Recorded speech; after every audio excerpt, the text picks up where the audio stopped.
Dear audience, this is the fourth episode of the podcast series Svet, kapitala s Petro, which we dedicate to the jubilee of the IEDC Bled School of Management. I am very proud to announce that I am hosting Professor Pierre Casse. You know, when I read his books and articles, I immediately like him. His thoughts reflect a non-mainstream view, but a very real one. Perhaps even the only real one with a great deal of vitality and humor. He is one of the best professors and the most popular professor on IEDC Bled School of Management. Well, for that is a reason.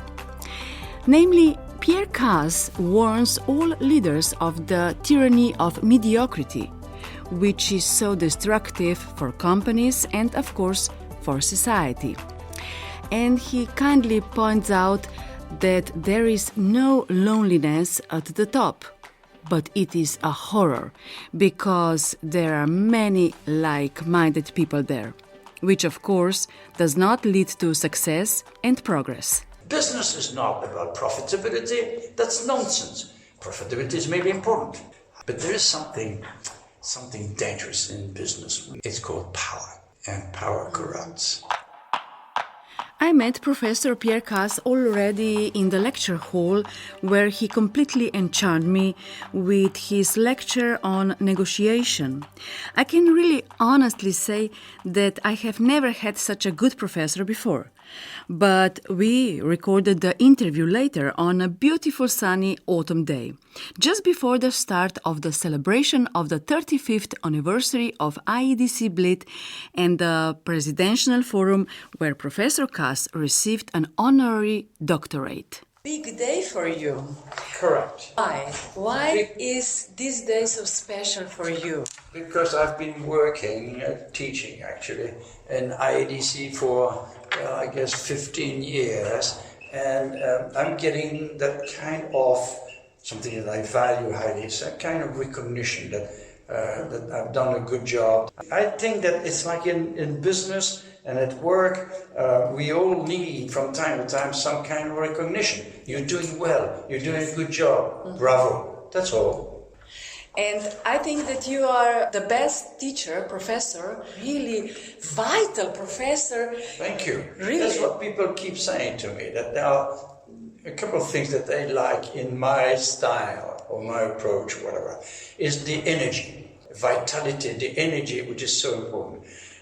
Which leads to the second point, the passion that I have, I think, for teaching, which is very important. Plus then finally, I think that what I'm trying to do, which is basically to challenge people's minds, to say, don't take anything for granted.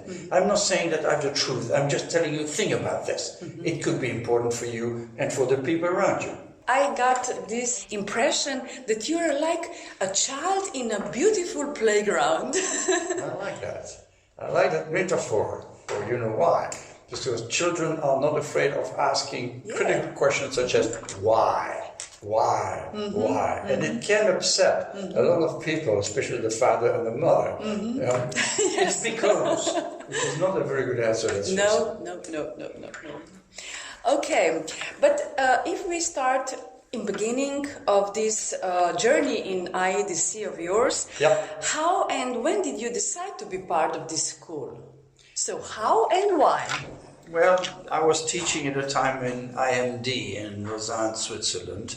I was a full professor there, and after 25 years working in different organizations in different parts of the world, I decided to switch to the academic community. And Danica came around, the president of IEDC, she came around. I think she attended one of my classes, and she said, you must teach in Bled, in IEDC. And I said, well, why should I? Well, just come and see by yourself. So I came, and I just looked around, and I think I had one session, a short one, and I got quite excited by the climate of the institution, by the vitality of the institution, by the president's imagination and drive with the art concept around the teaching in this place. And therefore I said, well, why not? So I got hooked, and I have started to teach because I thought that this school, in a way, frankly, I've been teaching so many business schools all over the world, I think it's a jewel. Yes. It's a jewel. And I think it has been playing quite an important role, not just in the region, but also on the international scene. I believe that. So I am still very proud of being part of the school. Your passion is leadership. Correct. Why is leadership in these days, nowadays, so important? That's a big question. Yes, very big. It's a big question. See, in the past, let's start with the past, until now, until 2 years ago, 3 years ago, more or less, we were used to teach leadership around what is your vision, what about your strategies, how do you mobilize and motivate the people. My line at the time was to focus on 3 things. Leading yourself, okay, that's leadership. Take care of yourself. There is nothing more depressing than to reach the end of your life and say, that's not the life I wanted. It's a bit late. Leading a team, most teams don't deliver great results, so it was around the tyranny of the average coming out of many teams. And the last one was leading an organization with the empowerment. That was good, but it's not good anymore, not good enough anymore. There's a need right now to recognize that we are experiencing what we call a singularity time. Many changes, dramatic, big changes at the same time. With high speed, yes. All right. We have to acknowledge that things are changing in a dramatic way, and that we are getting in a brand new world. And therefore, there are quite a few things that we are now answering your question now that we must focus on. For example, how do you cope with uncertainty? How do you make sure that that ambiguity of the time, including the virus, by the way, yes. How do we make sure that we turn that into an opportunity? By the way, I have a special session on what can we learn from COVID-19? How can we turn that thing into something good for ourselves? I'm sorry, but these challenges and these opportunities, I don't know, I listen about that all the time on all business conference. Yes. Challenge is our new opportunity. But I think that people don't understand it quite real. What does it mean? You're absolutely right. So we have to make sure that we transform that thing, that what's happening, into something good for us, that we can learn from it. Let me give you 2 or 3 examples. Take COVID-19, okay? Was it expected? No. So in your life, in your couple, in your team, in your organization, in your family, don't you think it's good to do something unexpected? Of course. Surprise people, for example. Yes.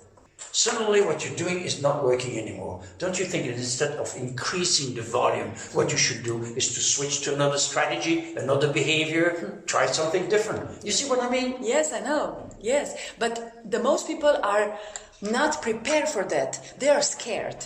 And that is tyranny of average. Correct. The mass Correct. doesn't like changes, doesn't like surprises. But that leads to an extremely important question. Yes. And that is trust.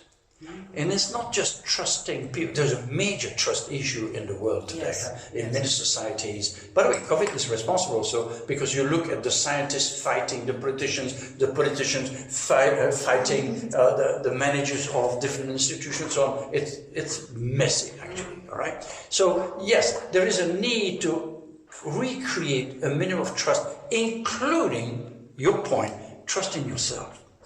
Are you trusting yourself? Do you feel good? I'm just writing an article right now on talents and the misuse or underuse of talents in many organizations.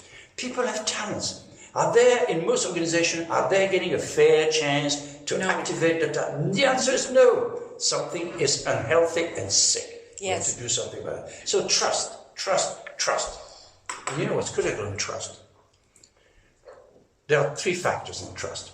There's some research on this. The first one is credibility. Credibility, people believe you when you say something. Yes. Think about politicians. The second one, reliability. Deliver on your promises. Think about politicians. And the third one, it's a -1, ego of the leaders. It's me, myself, and I. Minuses. And then we have a problem. We have a problem. So? So, business schools like this one, IDC, we have to address that. We have to think about ethics. We have to think about how do we recreate the trust around in terms of transparency, in terms of being upfront with people. So I interviewed, by the way, the CEO of Johnson & Johnson in Moscow one day. And I asked him the question, do you always tell the truth to people? And he looked at me and said, that's a difficult question. And then finally he said to me, I have to be careful with the truth. I can damage people with the truth. Therefore, what I say, to whom I'm going to say, and how, and when I'm going to say it is absolutely critical. I have to be careful. In a way, I think he had some good points. What do you think? I think that when we talk about truth and honesty, there is no difficult questions. Yes, and you're putting your finger on something important too, and that is that ethics has been evolving. What is ethics? It's a code of conduct. Who decided on the code of conduct? Who is responsible for the implementation of that? What about the reward and the punishment if, and so on? And then you go, then you get into the legal system and so on. So ethics is something evolving, and we have to keep that in mind. That ethics is not for the sake of ethics, it's for the sake of our well-being, of having a better collective lives in our societies. Big question. Big question, yes. But what is the contribution of business schools? The role of business schools, past, present or future? You have to qualify. Present and future. Okay. We have to realize that the role of the business schools is changing in a dramatic way. The basic stuff, people can get it online. So there is a need to focus on something else. And what is the something else in business schools is basically on, for example, creativity. Yes. And that's why this school is good around art. Creativity with with its three key dimensions. Creativity, number one, imagination. The ability of your brain and your mind to produce some new ideas. 2, invention, the ability to translate the great ideas that you have into something practical and useful. And thirdly, innovation, the ability to move from invention to something that you can give to people or sell to people. So creativity is absolutely right. Not good enough. All right, what else do you think business schools should promote? Well, we have to focus more and more now on learning how to learn. All right, what is that? The ability for leaders today to make a diagnosis of the situation they're going to be in tomorrow. The ability to come up with some new ideas to improve. The ability to implement. The ability to get something out of the experience. Good enough? No. No, no. Future now. Business schools like IDC are going to have to come up with some ideas on how they can help people learn how to unlearn. Unlearn. Yes, my dear. There are things in your brain, in my brain, in your mind, in my mind right now, which are not in line with the requirements of the time. Heavy stuff. That's it. And we have not learned how to unlearn. We have learned to learn. Yes. Not to unlearn, not to get rid of things, because they are not quite in line. That we, deleted our past. You empty part of your mind, your mental programming, and the question now is, by what are you going to replace the things that you have eliminated? And the question is, it's up to leaders to decide in relation to the requirements of the time. What is it that we need to perform and enjoy in the kind of turnaround world that we're in today? But there are some new values in business, green focus, ecological, benefits for employees, and so on. Yes. So it's not just a profit. Absolutely correct. And that leads me to something else that business schools are going to have to teach. Back to the learning how to learn and unlearn. The ability to help people challenge their assumptions. In this kind of world, don't take anything for granted. You have to read that little book by Schrödinger, What is Life? It's a fantastic little book. Okay? It's brilliant. What is life? The ability to check our assumption, the ability to challenge our assumption. And one of them, or series of assumptions, are indeed, you have to write, around business. What is business? Business is not about profitability. That's nonsense. Profitability is maybe important, but it's not the ultimate objective and purpose of business. What is it? It's to invent, to produce, to distribute, to sell goods and services that can help people live better lives. Yes. And what do we need for a good future, for a better future? We already know that completely new paradigms rule in responsible and long-lived business. The new business compass show the way to ecology, returning to society and nature, to caring for employees. Profit is no longer at the top of priorities. Absolutely correct. But there is something dangerous in business. It's called power, and power corrupts. It's not just money, it's corruption of the mind, lying to people, manipulating people. That's corruption, and that's very bad. And therefore you have to draw the line. What's terrible is when you have people with power and who are not competent. When you have a mix of corruption and incompetence, then we are all suffering. Yes. And that's what's happening in many situations, by the way. What we're witnessing is people who have been promoted, people who have been elected. Well, I have an answer. There are good people out there who could do a good job as public leaders, for example, but they're not running. They're not running. And the question is, why not? My answer is because of you, because of the media, because of journalism. Who in the world would be ready to expose himself and his family to a scrutiny, not always honest, by the way, not always objective, that the media would go back to 20 years ago, you lied to your mother, or and good people are saying, I don't want to go through this. So what we have actually, people in power who are not necessarily the best people who we could have to manage the country, to lead the country. Because we heard the professor well, we will stop this trauma and bad news, and we will prefer to start playing. So, let's play, for example, golf. It is a very interesting game, a popular sport, especially in business society. Students at IEDC Bled also play golf, and even during the lecture. But why? Why is golf a good tool for business learning? But golfing can be extremely powerful.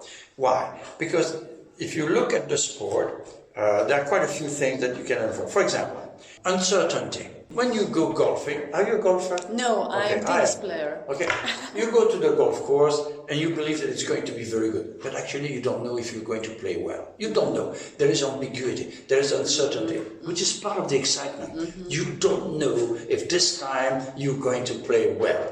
Right? And therefore you get there and the learning is, do we have uncertainty in the world today? Are leaders confronted with ambiguity? Yes, we can learn from it.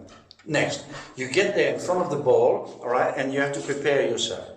How do you play? Do you play with a checklist in your mind and you play, or do you play with intuition, or do you play by watching what the other guy did before? That's learning from a leadership perspective too. So there are many things that you can learn just by watching what the golfer is doing, all right, and relating it to the leadership challenges that we're facing.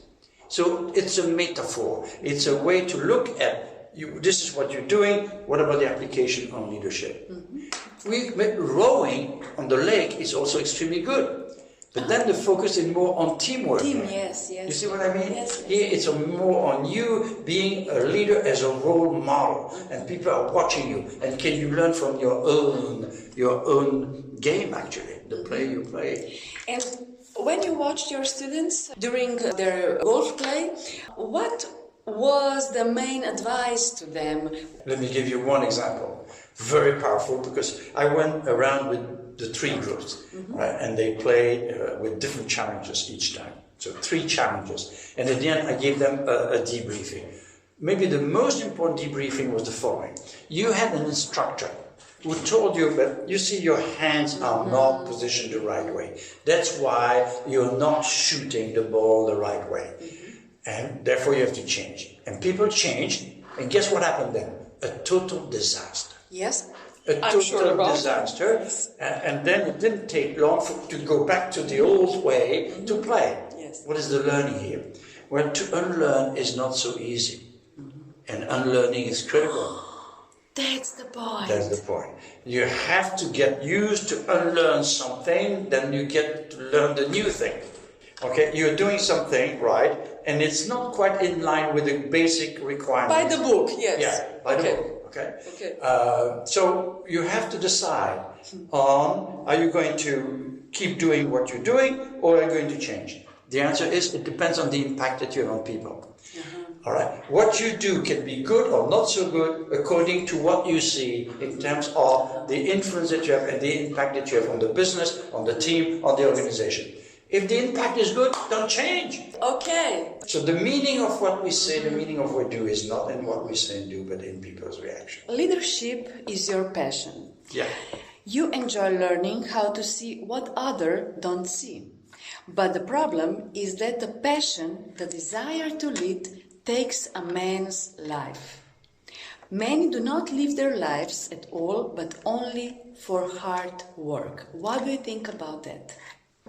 I think that if you do something that is in line with your dominant driver, in line with your basic value in life, in line with your what you really care about, then it's not difficult. Then it's not work. Then it's easy to do it because it's what you want to do anyway. The passion will come up or come out actually. So if it's not in line with your basic value in terms of your own life, it's not in line with your potential and what you do well, then it can be indeed hell. Okay. How do you define success? That's a big one again. I cannot define success. It depends on you, it depends on me, it depends on the situation. What success today can be different tomorrow. That question is like, what is beauty? Huh? Yeah, but exactly. Yes, so, it's relative. It's very relative. Yeah. It depends on depends on the beholder. It depends on the people. But for success for me, ultimately, success for me is to reach the end of your life and to say, that's the life I want.